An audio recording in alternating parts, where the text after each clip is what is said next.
ఆత్ముడా స్వాగతం దేవా, పరిశుద్ధాత్ముడా స్వాగతం దేవా, నా నావికుడవు, నా నాయకుడవు, నా బోధకుడవు, నా స్నేహితుడవు, నా నావికుడవు, నా నాయకుడవు, నా బోధకుడవు, నా హల్లెలూయా. దేవుడిచ్చిన ఈ శ్రేష్టమైన సమయాన్ని బట్టి, ఈ గొప్ప ధన్యతను బట్టి, ఆధిక్యతను బట్టి మొదటిగా దేవుని స్తుతిస్తున్నాను. అలాగే కూడి వచ్చిన ప్రతి ఒక్కరికి కూడా పేరు పేరున ప్రభునామంలో వందనాలు తెలియజేస్తున్నాను. మరి ఈ సమయంలో దేవుని వాక్యంలోకి వెళ్ళబోయే ముందు చిన్న ప్రార్థన చేసుకుందామండి. మహాపరిశుద్ధుడా, సర్వశక్తి కలిగిన దేవా, మీరు ఇచ్చిన ఈ శ్రేష్టమైన సమయాన్ని బట్టి నాయన మిమ్మల్ని స్తుతిస్తున్నాం. దేవా, మీ వాక్యాన్ని మాకు తెరుస్తున్నారు, మాతో మాట్లాడుతున్నారు, మీకు స్తోత్రం. మరి ఈరోజు కూడా ప్రభా, మీరు మాకు ఇచ్చిన ఈ గొప్ప భాగ్యాన్ని బట్టి మిమ్మల్ని స్తుతిస్తున్నాం. మనుషుల జ్ఞానంతో మీ వాక్యాన్ని గ్రహించలేము నాయన. మీరే మీ పరిశుద్ధాత్మ ద్వారా మీ వాక్యాన్ని తెరిచి మా హృదయాలను సిద్ధపరిచి, మా హృదయ అవసరతను బట్టి నాయన, మా హృదయ పరిస్థితిని బట్టి మీరే మాట్లాడమని ఈ సమయాన్ని మీ చేతులకు అప్పగిస్తూ మిమ్మల్ని స్తుతిస్తూ యేసు నామములో అడిగి వేడుకొని ప్రార్థిస్తున్నాం తండ్రి, ఆమేన్. 93వ కీర్తన మొదటి వచనం చదువుతున్నానండి. మొదటి వచనం, ఇది 5 వచనాలు మాత్రమే ఉన్న ఈ కీర్తనలో. మరి దేవుడు ఎలా నడిపిస్తాడో మనం చూద్దాం. ఇందుట్లో మొదటి వచనాన్ని కనుక మనం చూసినట్లయితే, యెహోవా రాజ్యము చేయుచున్నాడు, ప్రభావమును ఆయన వస్త్రముగా ధరించి ఉన్నాడు. ఈ 93వ కీర్తన ప్రారంభంలో గనక మనం చూసినట్లయితే ఇక్కడ చెబుతున్న మాట, యెహోవా రాజ్యము చేయుచున్నాడు, యెహోవా రాజ్యము చేయుచున్నాడు. The Lord reigns. రాజ్యము చేయుచున్నాడు, రాజ్యము చేశాడు, చేయబోతున్నాడు అని చెప్పంటల్లా. రాజ్యము చేయుచున్నాడు అని చెప్పనంటే స్టిల్ హీ ఈజ్ రూలింగ్. ఆయన ఇప్పటికి కూడా రాజ్యము చేస్తూనే ఉన్నాడు. రాజ్యము చేయడము అని చెప్పనంటే పరిపాలన చేయడం. రాజు మాత్రమే రాజ్యాన్ని పరిపాలిస్తాడు. ఈ రాజు ఎటువంటి రాజు అని చెప్పనంటే భూమిని, ఆకాశాన్ని, అందులో సమస్తాన్ని సృజించినటువంటి వాడు, సర్వం మీద అధికారము కలిగిన వాడు. అలాంటి రాజాతి రాజు. అందుకే పొంతి పిలాతు యేసుక్రీస్తు ప్రభుని అడిగినప్పుడు, నువ్వు రాజువా అని చెప్పన్నప్పుడు యేసుక్రీస్తు ప్రభు, నువ్వు అన్నట్టు నేను రాజునే అని చెప్పేస్తుందని ప్రభు అన్నాడు. మనం అనుకునేటువంటి భూలోక సంబంధమైన రాజు కాదు ఆయన. సమస్త సృష్టి మీద ఆయన రాజ్యము చేయుచున్న మహా గొప్ప రాజు. మరి రెవల్యూషన్, ప్రకటన గ్రంథము 19వ అధ్యాయంలో మనకు కనపడుతుంది యేసుక్రీస్తు ప్రభు మరి గుర్రం మీద రావడం. ఆయన గురించి రాయబడిన మాట ఏమిటంటే, ఈయన రాజులకు రాజు, ప్రభువులకు ప్రభు అని చెప్పనని రాయబడి ఉంది. కాబట్టి ఈయన సామాన్యమైన దేవుడు కాదు, సాధారణమైన దేవుడు కాదు. ఈ అనంత విశ్వాన్ని కూడా ఏలుతున్నటువంటి సర్వాధికారి ఈయన. ప్రభువులకు ప్రభువు, రాజులకు రాజు. గమనిస్తున్నారా?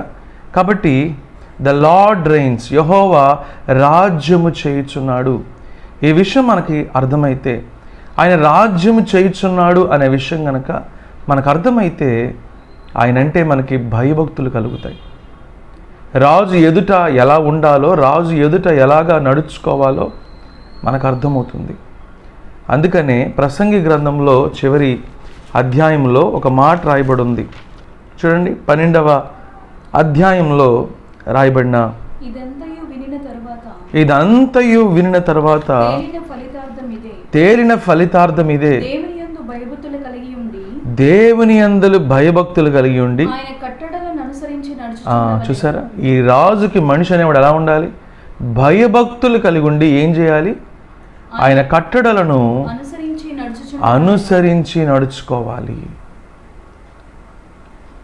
ఈ రాజుకి భయపడాలి. ఎందు గురించి అంటే ఆయన అధికారం అటువంటిది. ఈయన అధికారం ఎక్కడుంది? కేవలం ఆకాశాల్లో ఉందనుకుంటున్నారా? భూమి మీద ఉంది, ఆకాశములో ఉంది, అనంత విశ్వములో కూడా ఆయన అధికారం ఉంది. సర్వ సృష్టి మీద కూడా ఆయన అధికారము, ఆయన ఆధిపత్యము ఉంది. కాబట్టి ఆ రాజుకి ప్రతి ఒక్కరు కూడా భయభక్తులు కలిగి జీవించాలి. హల్లెలూయా. ఆ భయభక్తులు కలిగి జీవించాలి అనేది ఏ విధంగా చెబుతున్నాడు అని చెప్పనంటే, దేవుని యందలి భయభక్తులు కలిగి ఉండి ఆయన కట్టడలను అనుసరించి, అది భయభక్తులు కలిగి ఉండి ఆయన కట్టడలను అనుసరించి ఉండవలెను. ఆయన కట్టడలు ఎక్కడున్నాయండి అని చెప్పనంటే దేవుని వాక్యంలో ఇవ్వబడినాయి. అందుకనే ఈరోజు బైబిల్ గ్రంథం అనేది ప్రపంచమంతటా కూడా విస్తరించింది, ఇంకా విస్తరిస్తుంది. అతి ఎక్కువగా ట్రాన్స్లేట్ చేయబడిన గ్రంథము అనేది ఏదైనా ఉంది అని చెప్పారంటే అది బైబిల్ గ్రంథమే. అతి ఎక్కువ ప్రసంగాలు ఒక గ్రంథం మీద ఎవరైనా చేశారు అని చెప్పానంటే అది బైబిల్ గ్రంథమే. అతి ఎక్కువగా ప్రచురించబడిన గ్రంథము ఏదైనా ఉంది అని చెప్పానంటే బైబిల్ గ్రంథమే. అతి ఎక్కువగా ప్రకటించబడిన గ్రంథము ఏదైనా ఉంది అని చెప్పానంటే అది బైబిల్ గ్రంథమే. ఎందు గురించి అని చెప్పానంటే దేవుని వాక్యము. ఈయన రాజులకు రాజు, ప్రభువులకు ప్రభు. ఈయన కట్టడలు సర్వ మానవాళి క్షేమం కోసం ఇవ్వబడినాయి. ఈయన కట్టడలను అనుసరించి మనుషులు జీవిస్తే మనుషులకి మేలు కలుగుతుంది. కనుక దేవుని యందలి భయభక్తులు కలిగి ఆయన కట్టడలను అనుసరించి జీవించాలని దేవుని వాక్యము మనకు అనుగ్రహించబడింది. అందుకనే ఒక ప్రాంతానికి అనే మాట ప్రసంగి గ్రంథంలో వాళ్ళ అక్కడ వాడిన మాట ఏంటి అని చెప్పారంటే మానవ కోటికి అనే మాట వాడాడు. అంటే irrespective of region, irrespective of religion, irrespective of caste, irrespective of race, ఎవరైనప్పటికీ కూడా ఎటువంటి వర్ణమైనా, ఎటువంటి వర్గమైనా, ఏ మతమైనా, ఏ కులమైనా, ఏ ప్రాంతమైనా, ఏ రాష్ట్రమైనా, ఏ దేశమైనా, ఎవరైనా, ఎక్కడైనా, ఎలాంటి వారైనా ప్రతి ఒక్కరు కూడా ఈ దేవునికి భయపడుచుండవలెను. ఇదే మాట ఎవరన్నారో తెలుసా? ఒకసారి దానియేలు గ్రంథంలో చూస్తే, దానియేలు గ్రంథము 6వ అధ్యాయము 25వ వచనంలో కనుక చూస్తే, రాజుకు దర్యావేషు. దర్యావేషు ఏమన్నా యూదుడు అనుకుంటున్నారా? కాదండి. రాజుకు దర్యావేషు ఇతను ఒక దేవుణ్ణి ఎరుగని వ్యక్తి, ఇతను ఒక రాజు. అటువంటి రాజుకు దర్యావేషు ఏమంటున్నాడు? లోకమంతటా నివసించు సకల జనులకును రాష్ట్రములకును ఆయా భాషలు మాట్లాడు వారికి ఇలాగు వ్రాయించెను.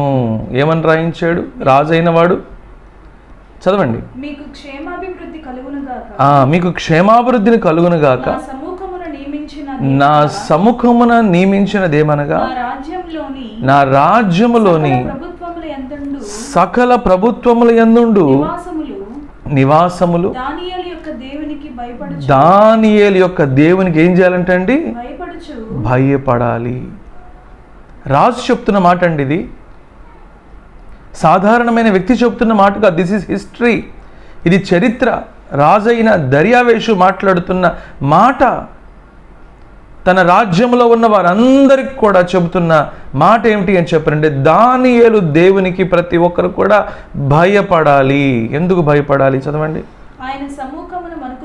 ఆయన సముఖమున వణుకుచుండవలను, ఆయనే. హల్లెలూయా. ఒక రాజు ఇస్తున్న స్టేట్మెంట్, దేవుణ్ణి ఎరగని వ్యక్తి మాట్లాడుతున్న మాట. ఏమని మాట్లాడుతున్నాడండి? మరలా చదవండి ఆ మాట. ఆయనే జీవము కలిగిన దేవుడు. జీవము అంటే లైఫ్. మనిషి బ్రతకడానికి అవసరమైంది జీవము. ఆయనే జీవము కలిగిన దేవుడు అంటే ఆయనలో జీవం ఉంది. ఆయనే జీవాన్ని ఇవ్వగలడు. అందుకే ఆయన్ని ఏమన్నారంటే జీవాధిపతి అన్నారు. జీవానికి అధిపతి ఆయన. జీవాన్ని ఇచ్చేవాడు ఆయనే, మనుషుల్ని బ్రతికించేవాడు ఆయనే. జీవన్ మరణములు ఆయన చేతిలోనే ఉన్నాయి.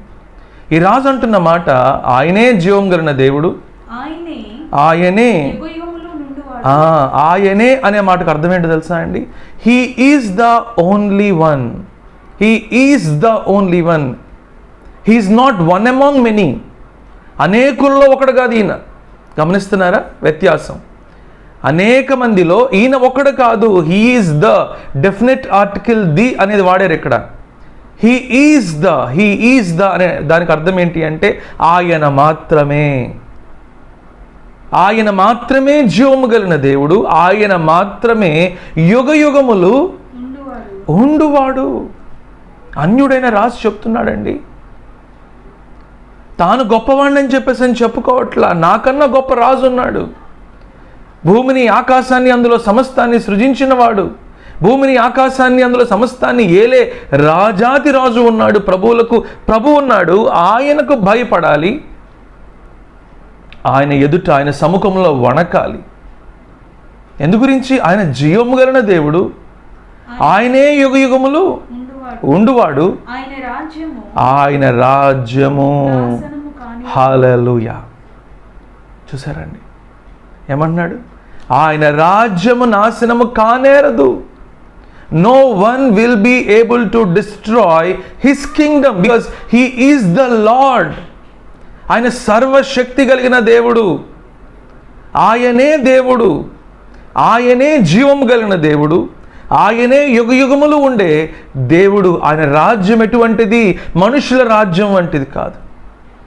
మనుషుల రాజ్యం ఎటువంటిదండి? ఎంతకాలం ఉంటారండి? మనుషులు ఎంతకాలం బ్రతుకుతారండి? మనుషుల లైఫ్కి గ్యారంటీ లేదు. రాజ్యాలకు గ్యారంటీ ఉందా? అమెరికన్ ప్రెసిడెంట్షిప్కి గ్యారంటీ ఉందా? లేకపోతే ఒక రాజకీయ నాయకుడు ఎంతకాలము ఆ పదవిలో ఉంటాడనే దానికి గ్యారంటీ ఉందా? ఒక ఉద్యోగం చేసే ఉద్యోగస్తుడు, ఒక అధికారి ఎంతకాలము ఆ ఉద్యోగంలో ఉంటాడనే దానికి గ్యారంటీ ఉందా? గ్యారంటీ లేదు. కానీ గ్యారంటీ ఉన్న ఒకే ఒక దేవుడు ఉన్నాడు.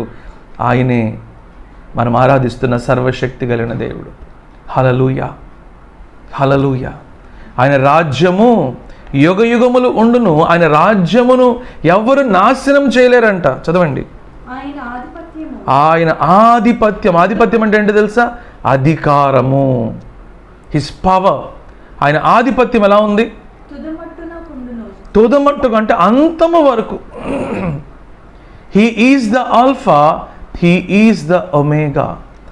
ఆయనే ఆది, ఆయనే అంతమై ఉన్నాడు అని చెప్పిన వాక్యంలో రాయబడి ఉంది. నేనే ఆల్ఫా, నేనే ఒమేగా అని చెప్పినని దేవుని వాక్యం రాయబడి ఉంది యేసుక్రీస్తు ప్రభుని గురించి. ఈయన ఆధిపత్యం ఎంతవరకు ఉంటుందంట? తుదమట్టుకు అంటే అంతము వరకు.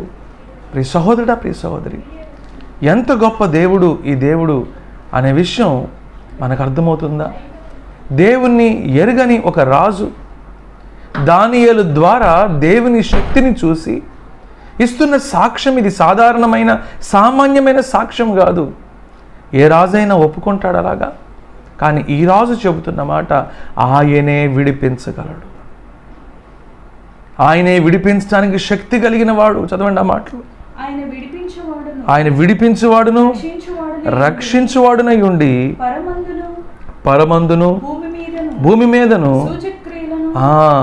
పరమందును భూమి మీదను. అందుకే ఏలియా అన్నాడు, ఏమన్నాడు తెలుసా?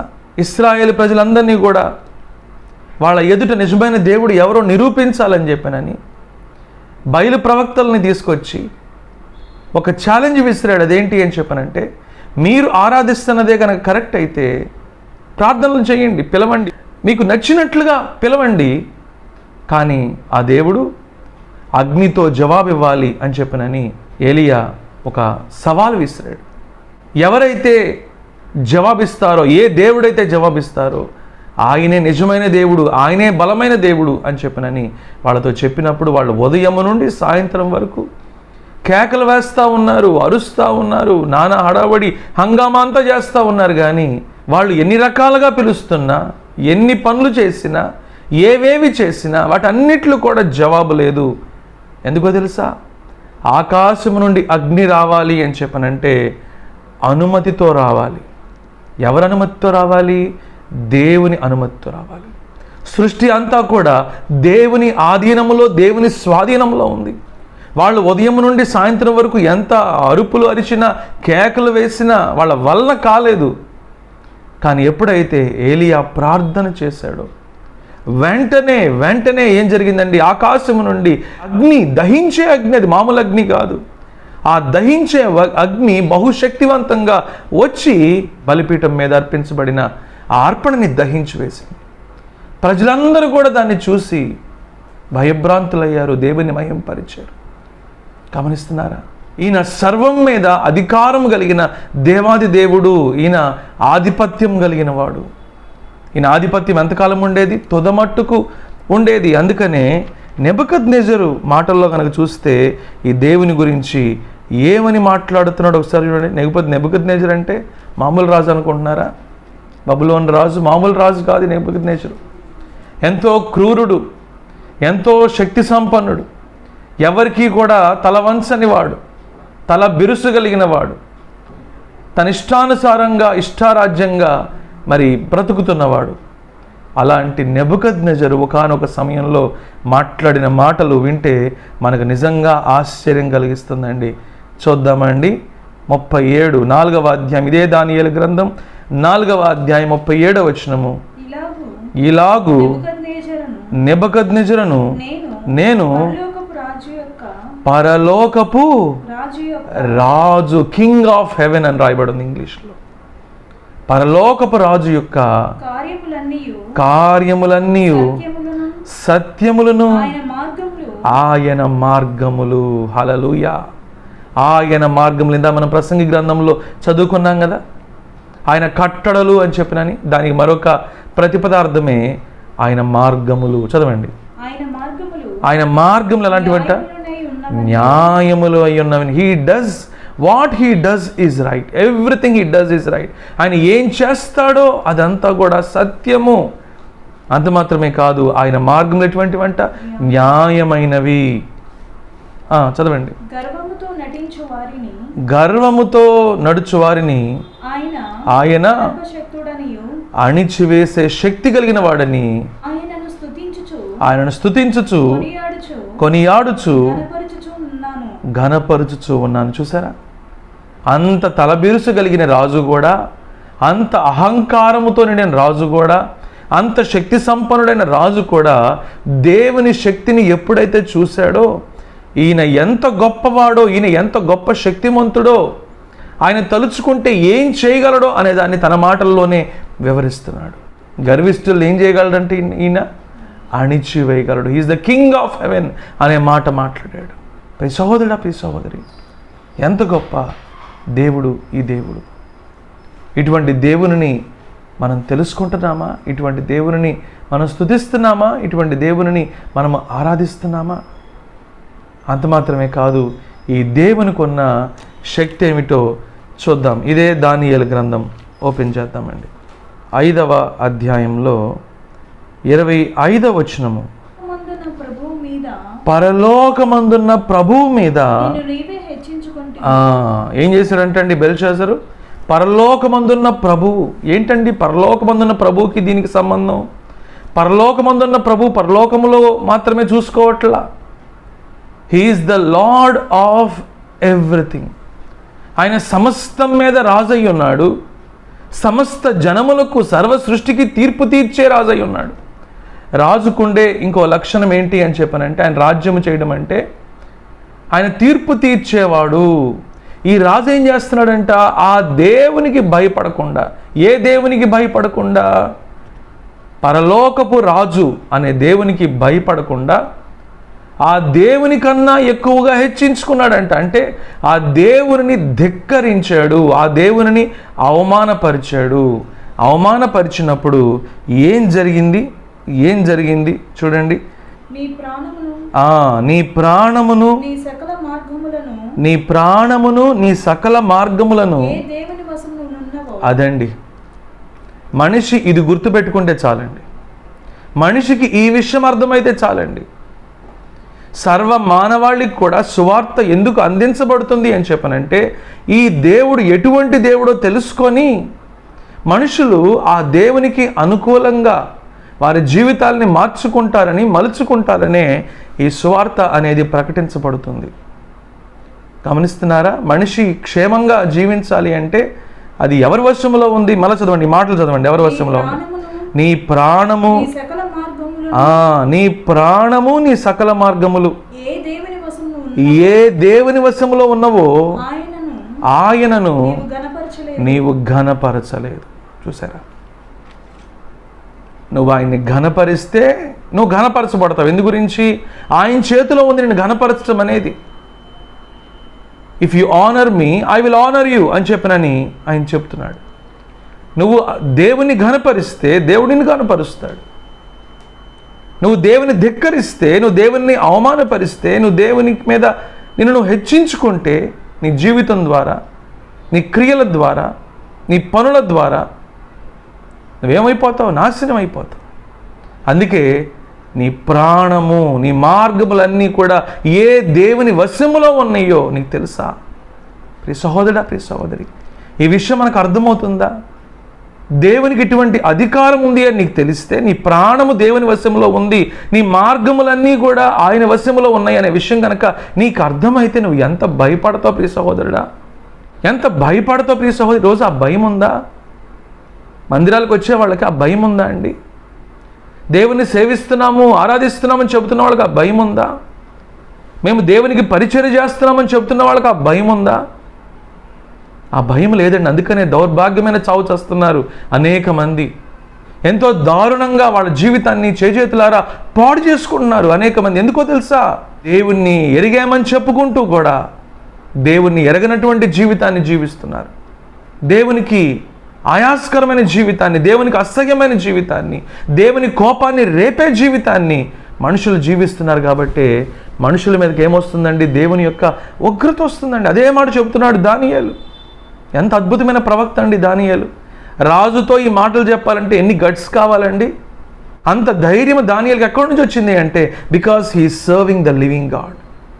దానియేలు ఎవరిని సేవిస్తున్నాడు అని చెప్పనంటే జీవము కలిగిన ఆ దేవుణ్ణి సేవిస్తున్నాడు. విడిపించగలిగిన, రక్షించగలిగిన, మరణం నుండి తప్పించగలిగిన, మనుషులందరి ఎదుట ఘనపరచగలిగిన ఆ దేవుని సేవిస్తున్నాడు దానియేలు. కాబట్టి అబద్ధం చెప్పాల్సిన అవసరం లేదు. దేవుడు ఏదైతే చెప్పమన్నాడో అదే విషయాన్ని ఉన్నది ఉన్నట్లుగా ఆ రాజుకు చెబుతున్నాడు. ఉన్నది ఉన్నట్లుగా చెప్పడం వల్ల జరిగేది ఏంటో తెలుసా అండి? యథార్థత ఉన్నట్లయితే, తగ్గించుకుంటే, మారు మనసు పొందితే ఆ వ్యక్తికి మేలు జరుగుతుంది. దేవుని సేవకులు సత్యము చెప్పడము సంఘానికి క్షేమం. దేవుని సేవకులు ఉన్నది ఉన్నట్లుగా చెప్పడం సంఘానికి క్షేమం. దేవుని సేవకులు ఉన్న లోటుపాట్లని ఎత్తి చూపించడం అనేది అది మనుషుల వల్ల కలిగేది కాదు. ఆ దేవుని నుండి వచ్చే, దేవుని వాక్యంలో ఆ శక్తి ఉంది. ఎందు గురించి అంటే దేవుని వాక్యం ఎటువంటిది? ఎటువంటి 2 అంచుల పదునైన ఖడ్గము కన్నా కూడా వాడి కలిగింది అని చెప్పని రాయబడి ఉంది కదా. కాబట్టి అటువంటి వాక్యాన్ని ఉన్నది ఉన్నట్లుగా చెప్పినప్పుడు మనిషి హృదయంలో ఉన్న ఆ లోపాలు, ఆ పాపాలు ఇవన్నీ కూడా బయటకు వస్తాయి.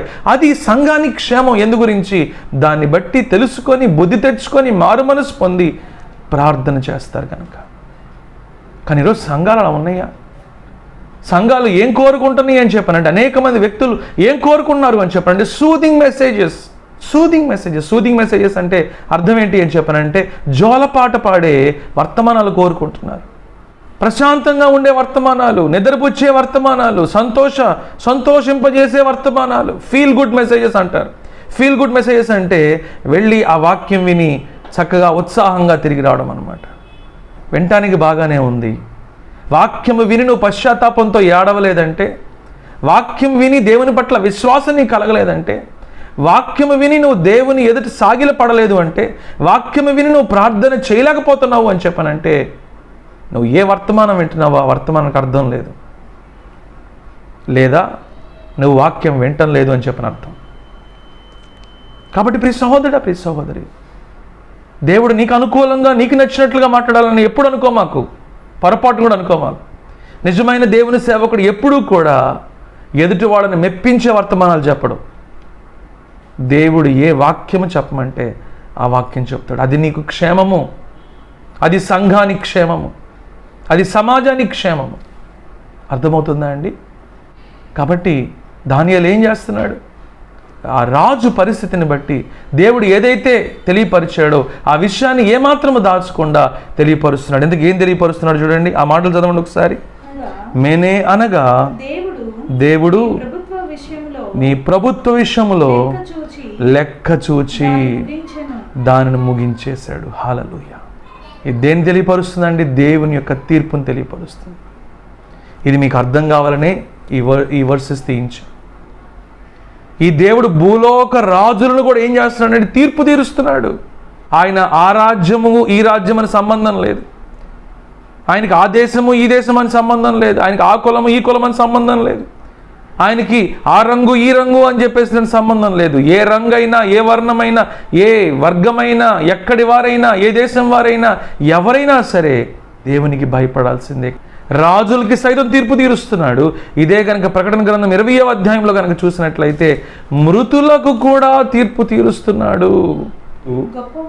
గొప్పవారేమి కొద్దివారేమి, చూసారండి, గొప్పవారేమి కొద్దివారేమి, మృతులైన వారందరూ ఆ సింహాసనం ఎదుట నిలవబడి ఉండుట చూచి తిని అప్పుడు గ్రంథములు విప్పబడెను, మరియు జీవ గ్రంథమును వేరొక గ్రంథం ఒకటి విప్పబడెను. ఆ గ్రంథముల యందు వ్రాయబడి ఉన్నటువంటి వాటిని బట్టి తమ క్రియల చొప్పున మృతులు తీర్పు పొందిరి. చూసారండి, ఈయన ఎటువంటి రాజు? బ్రతికున్నప్పుడు మన సంగతి చూసేవాడు మాత్రమే కాదు, మరణించిన తర్వాత కూడా మనిషి ఏ జీవితాన్ని అయితే బ్రతికున్నప్పుడు జీవిస్తున్నాడో ఆ క్రియలను బట్టి మనిషికి తీర్పు తీరుస్తున్నాడు. మనిషి నిత్య జీవంలోకి అడుగు పెట్టాలన్నా, నిత్య నరకంలోకి అడుగు పెట్టాలన్నా ఈ దేవుని ఎదుట మనిషి లెక్క అప్పజెప్పాల్సిందే. యెహోవా రాజ్యము చేయుచున్నాడు అనే దానికి ఇవన్నీ చూస్తున్నాం మనం. ప్రియ సహోదరుడా, ప్రియ సహోదరి, ఈ పరిశుద్ధుడైన దేవుని నువ్వు ఆరాధిస్తున్నావా? దేవుని వాక్యం రాయబడిన మాట, ఆయన పరిశుద్ధుడైన ప్రకారం నీవును పరిశుద్ధంగా జీవించాలి. ఈ దేవుణ్ణి సేవించాలన్నా, ఈ దేవుణ్ణి ఆరాధించాలన్నా పరిశుద్ధతయే అనుకూలం. ఎంత గొప్ప దేవుని నువ్వు తగినట్లుగా సేవిస్తే, తగినట్లుగా ఆరాధిస్తే, తగినట్లుగా ఆయనకు అనుకూలంగా జీవిస్తే నువ్వు దేనికి భయపడాలి? నువ్వు దేనికి దిగులు పడాలి? నువ్వు దేనికి దుఃఖపడాలి? నువ్వు దేనికి కృంగిపోవాలి? ప్రార్థన చేద్దామా? ప్రభు వైపు చూద్దామా? ప్రతి ఒక్కరం ప్రార్థన చేద్దామండి. మహాపరిశుద్ధుడా, సర్వశక్తి కలిగిన దేవా, మీకు స్తోత్రం. ఎంతో సూటిగా స్పష్టంగా మాతో మాట్లాడారు. మిమ్మల్ని తెలుసుకునే భాగ్యమును మాకు దయచేయండి.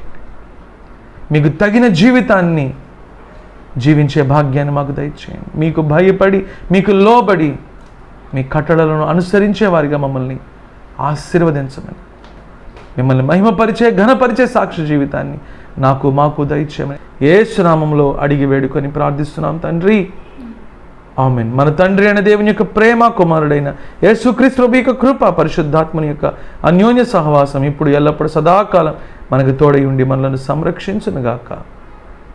ఆమేన్. Ravindra Babu Lonipati, flat number 102, Apoorva residency, Sitaram Nagar, Patamatlanka, Vijayawada. Pin code 520010. మా ఫోన్ నంబర్స్ 0866 247 8355, 814340 5150, 9959495599. నా నావికుడవు, నా నాయకుడవు.